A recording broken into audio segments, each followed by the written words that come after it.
মনোনয়নপত্র বাছাইয়ে রিটার্নিং অফিসারের সিদ্ধান্তের বিরুদ্ধে আপিল এর দ্বিতীয় দিনের কার্যক্রম করছে নির্বাচন কমিশন। মঙ্গলবার রাজধানীর আগারগাঁওয়ের নির্বাচন ভবনের নিচে এই কার্যক্রমের জন্য 10টি বুথ স্থাপন করেছে ইসি। গতকাল থেকে এ পর্যন্ত প্রায় 62টি আপিল জমা পড়ছে বুথগুলোতে। আপিল জমা নিয়ে প্রার্থীরা নির্বাচনে মাঠের পরিবেশ, আইন শৃঙ্খলা নিয়ে শঙ্কা প্রকাশ করেন। পাশাপাশি নির্বাচনের বিষয়ে কমিশনের বিভিন্ন কার্যক্রমের সমালোচনা করেন তারা। আপিলের এই কার্যক্রম চলবে 5 জানুয়ারি থেকে 9 জানুয়ারি পর্যন্ত। আপিল শুনানি ও নিষ্পত্তি হবে 12 জানুয়ারি থেকে 18 জানুয়ারির মধ্যে। তফসিল অনুযায়ী প্রার্থিতা প্রত্যাহারের শেষ সময় 20 জানুয়ারি এবং 21 জানুয়ারি প্রতীক বরাদ্দ দেওয়া হবে। ভোট গ্রহণ অনুষ্ঠিত হবে আগামী 12 ফেব্রুয়ারি।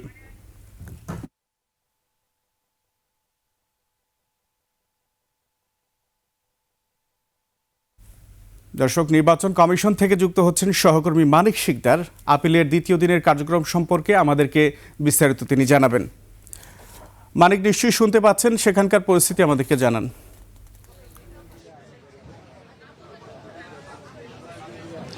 একবার আপনি জানেন যে আপিল করার জন্য আসলে 723 জন মনোনয়ন প্রত্যাশী যে সমস্ত প্রার্থী তাদেরকে আসলে বাতিল করা হয়েছিল এবং তাদের মধ্য থেকেই আপিল করা হচ্ছে।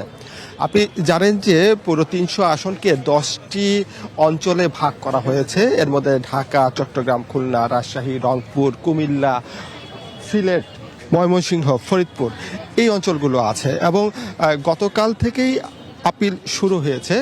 এখন পর্যন্ত আমরা যতটুকু জানতে পেরেছি 88 জন প্রার্থী, মনোনয়ন বঞ্চিত যে সমস্ত প্রার্থীরা আছেন তারা আবেদন করেছেন এবং এই আবেদনের পরিপ্রেক্ষিতেই আগামী 11 থেকে 18 জানুয়ারি পর্যন্ত শুনানি চলবে এবং এই শুনানি কার্যক্রমের জন্য নানা ধরনের প্রস্তুতি তো চলছেই, কিন্তু তার আগে যেটা চলছে যে আপিল। আমরা বেশ কিছু বুথে যারা কর্মকর্তা আছেন তাদের সাথে আমরা একটু কথা বলেছি, জানতে চেষ্টা করেছি আসলে কতজন এখন পর্যন্ত তারা এই আপিলে অংশ নিয়েছে অথবা কারা কারা আসছে এখানে। আমরা একজন কর্মকর্তা আছে, তার সাথে একটু সরাসরি জানতে চাই আপনি আসলে কোন অঞ্চলের এবং কতজন এখন পর্যন্ত আপনার কাছে এসেছেন? আমি রংপুর অঞ্চলের। এখন পর্যন্ত আমাদের কাছে গতকালকে এবং আজকে 9 জন আপিল করেছেন। এরা হলো পক্ষে, বিপক্ষে কেউ এখন পর্যন্ত আপিল করেন নাই। কি কি বিষয় ত্রুটি ছিল তাদের? অধিকাংশ হলো 1% ভোটের ত্রুটি ছিল। 1% ভোটের সমর্থনযুক্ত সিগনেচারের ত্রুটি বা হলফনামায় ছিল। এটা কি দলীয় নাকি স্বতন্ত্র প্রার্থীর সংখ্যা বেশি? স্বতন্ত্র সংখ্যা বেশি। যেটা বলছিলেন যে স্বতন্ত্র সংখ্যার যে সমস্ত প্রার্থী ছিলেন তাদের সংখ্যাটাই আসলে বেশি বলে তারা যারা ছিলেন। এছাড়া আমরা দেখেছি বেশ কিছু জাতীয় পার্টির প্রার্থী তাদের মনোনয়ন থেকে বঞ্চিত হয়েছেন। আমরা যে তথ্যগুলো, আরেকটা তথ্য দিয়ে আমরা শেষ করে দিতে চাই যে আজকে বিকেলে এনসিপির পক্ষ থেকে সজীব ভুইয়া উনি আসবেন এবং প্রধান নির্বাচন কমিশনারের সাথে তারা একটা বৈঠকে বসবেন। এছাড়া আরও 2-1টি রাজনৈতিক দলের পক্ষ থেকে আসার কথা আছে।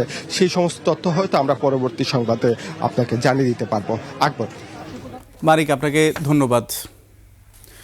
দর্শক, নির্বাচন কমিশন থেকে যুক্ত হয়েছিলেন আমাদের সহকর্মী মানিক শিকদার, জানাচ্ছিলেন আপিলের বিষয়ে সর্বশেষ অবস্থা।